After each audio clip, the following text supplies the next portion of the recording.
The election's 18 days away. It's time to meet the candidates running for mayor of Richmond. I'm joined tonight by City Council member Kim Gray, where she'll answer my questions here, and then she'll join Candace and me to answer your questions on CBS 6's Facebook Live page at 7:30. Councilmember Gray, thank you for coming in and joining us. Thanks for having me. I appreciate the opportunity. Our pleasure. Tell us, what is this election about?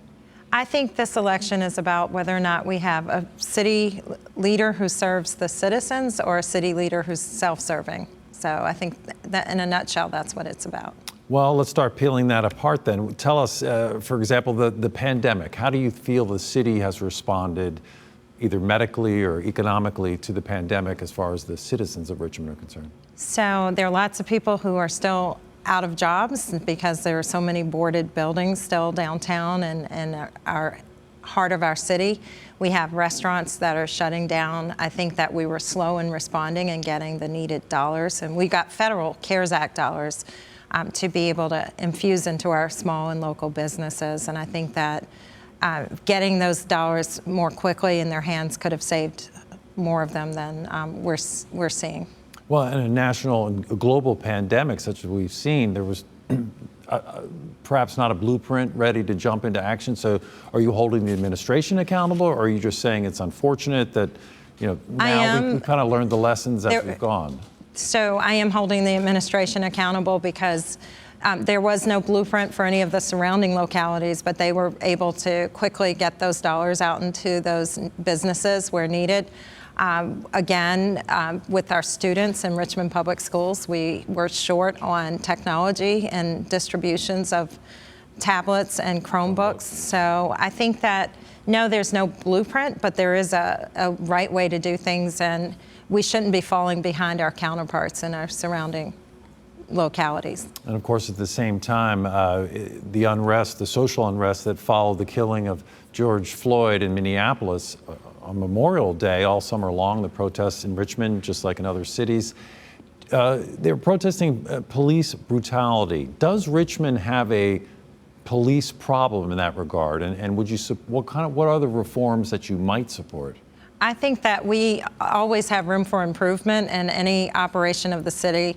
I think that we got labeled with a broad brush on the murder of George Floyd, but there's always room for improvement. When you say we got labeled, you mean police in general got labeled, or Richmond? Richmond as a city. I think we do a better job than many of the cities that we hear about with serious police brutality issues. I think there's always room for improvement, and getting back to our community policing model and actually having input from our community and our citizens is really key to making sure that we keep everybody honest. So a citizen review board, where do you stand on that? I've been working on that for quite a while. I've served as the vice chair of the Public Safety Committee on City Council. So I've been working with RTAP, the Richmond Transparency and Accountability Project, for over 12 months on moving forward with a review board.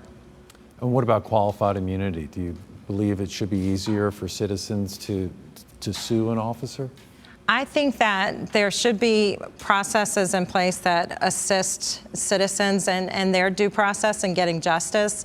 But I do think that if police officers don't have certain protections in place, that even as an elected official, I've been sued multiple times just in the firings of folks on the school board and things. So I think that you end up getting less quality people if you remove certain protections in their workplace.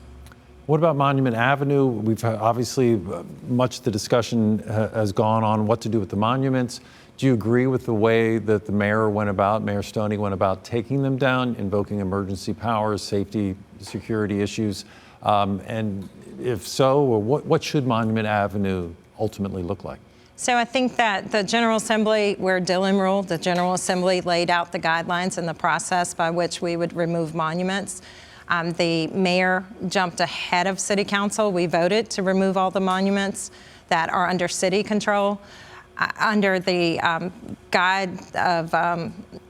guise of emergency procurement actions. I do think that there were other motivations behind that with that $1.8 million contract. Well, we can talk about that at length. We have run out of time here on CBS 6 Okay. on air, but we're going to continue on Facebook at 7:30. Please go to CBS 6's Facebook page and put out some questions for Councilmember Kim Gray to answer about how she will handle Richmond as a mayor. Let's send it over now.